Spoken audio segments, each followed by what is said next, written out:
Hello students, कैसे हैं सभी। आज हम लेंगे आपका series combination of resistance.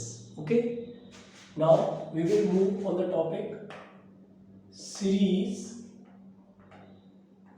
Combination of resistance.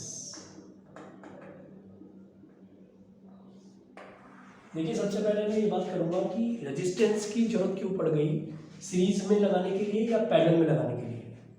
Series में या पैरेलल में इसलिए लगाना पड़ा कि कहीं बार हमें सर्किट में we want increased current, sometimes we need decrease current. कई बार हमें करंट की इंक्रीज वैल्यू चाहिए होती है, कई बार हमें करंट की डिक्रीज वैल्यू चाहिए। तो उसके लिए हमें पता है जो आपका रेजिस्टेंस है वो इन्वर्सली प्रोपोर्शनल होता है करंट के। अगर आपको करंट बढ़ानी है तो रेजिस्टेंस कम कर दीजिए, इन करंट घटानी है तो रेजिस्टेंस इंक्रीज कर दीजिए। तो ये जो वैल्यूज़ हैं रेजिस्टेंस की वैल्यूज़ को इंक्रीज करना या डिक्रीज करना, ये डिपेंड करेगा कि उन्हें हम किस कॉम्बिनेशन में कनेक्ट कर रहे हैं, whether it is in series whether it is in parallel. तो we will talk about series combination of resistance. ठीक है, the series resistance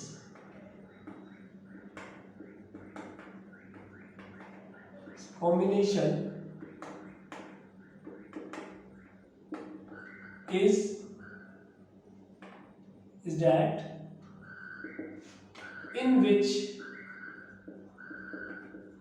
two or more resistances connected consecutively together. कहने का मतलब ये है जहां पर सीरीज रेजिस्टेंस आपका वो रेजिस्टेंस कॉम्बिनेशन होगा जिसमें दो या दो से ज़्यादा रेजिस्टेंस आप बैक टू बैक कनेक्ट कर दें। बैक टू बैक का मतलब है, देखिए समझिए, let's there are three resistance, first is R1, second is R2, third is R3, that is R1, R2, R3, and they are connected with the supply V. Okay, the current is going I in the circuit and it is same for all. ठीक, एक चीज ध्यान रखिए, हमेशा एक point याद रखिए हमेशा के लिए, इन सीरीज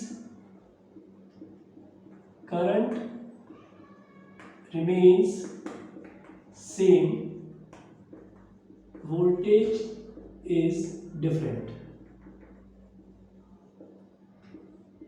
देखिए, आप इसे देखेंगे, इसमें मेन पॉइंट क्या है, ये जो आपका पॉइंट है इससे सारे तो आपके न्यूमेरिकल्स सारी कंसेप्ट्स क्लियर हो जाएंगे। सीरीज में हमेशा ध्यान रखिएगा करंट तो सेम रहता है, आई तो सेम रहता है, बट वोल्टेज क्या होता है, डिफरेंट। तो हम इसे अगर यहाँ पे अप्लाई करते हैं, हम कह सकते हैं इस R1 के लिए वोल्टेज V1, R2 के लिए वोल्टेज V2 और R3 के लिए वोल्टेज V3। तो आपका V1, V2, V3 क्या है, वोल्टेज, और इसे आप पोटेंशियल भी कहते थे। ठीक है, V क्या है, टोटल पोटेंशियल, और I आपका current, potential of R1, R2, R3। ठीक, इतनी बात आप इसमें एज एन थ्योरी लिख सकते हैं। अब बात आती है कि इसमें क्या कंक्लूड आएगा। देखिए, हम मान रहे हैं R1 का जो स्टार्टिंग पॉइंट है और R1 का जो एंड पॉइंट है वो R2 के स्टार्टिंग पॉइंट से जुड़ा हुआ है, और R2 का जो एंड पॉइंट है वो R3 के आपके स्टार्टिंग पॉइंट से जुड़ा हुआ है, and they are connected together. तभी तो मैंने लाइन बोली है, series resistance are the combination in which two or more resistance are connected consecutively together back to back. ठीक, अब इसके अंदर आपको इसका डेरिवेशन देखना है। By Ohm's law we know V is equal to IR, V is equal to IR. Okay,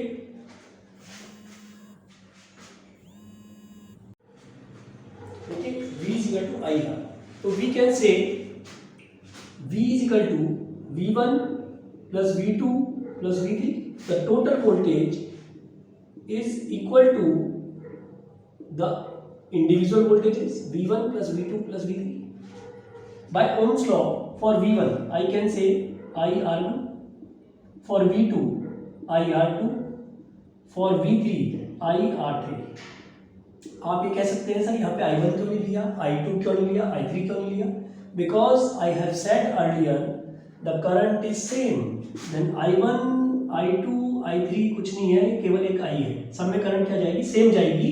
So by the Ohm's law I am writing V1 is equal to IR1, V2 is equal to IR2 and V3 is equal to IR3. Now I put by the Ohm's law V is equal to IR, V1 IR1, V2 IR2, V3 IR3. If I solve this, I take the common I and it is R1, R2, R3. देखिए ये I से I cancel out होएगा, R बराबर क्या बचेगा, R1 plus R2 plus R3. देखिए आप इससे ये पता लग पा रहे हैं कि जो आपका टोटल रेजिस्टेंस आया, जिसे हम बोलते हैं इक्विवेलेंट रेजिस्टेंस, न्यूमेरिकल्स में जनरली निकालना होता है सर्किट में करंट निकालने के लिए. जो आपका टोटल रेजिस्टेंस होता है या इक्विवेलेंट रेजिस्टेंस होता है, it is the sum of individual resistance. It is the sum of individual resistance. फिलहाल हमने इस डेरिवेशन से, आप इसे देखिए, इसमें आपकी स्टेटमेंट में लिखवाता हूँ, जो आपका टोटल रेजिस्टेंस होता है R, it is the sum of individual resistance. तो ये स्टेटमेंट हम यहाँ लिख सकते हैं. We can say the total resistance in series is the sum of individual resistances. तभी तो आपका फॉर्मूला आया R is equal to R1 plus R2 plus R3. अब एक छोटा सा एग्जांपल देख लेते हैं. For an example, there are two resistance. One is 4 ohm and one is 5 ohm. What is total resistance? Total resistance, it is quite easier. R1 plus R2. 4 plus 5, it is 9 ohm.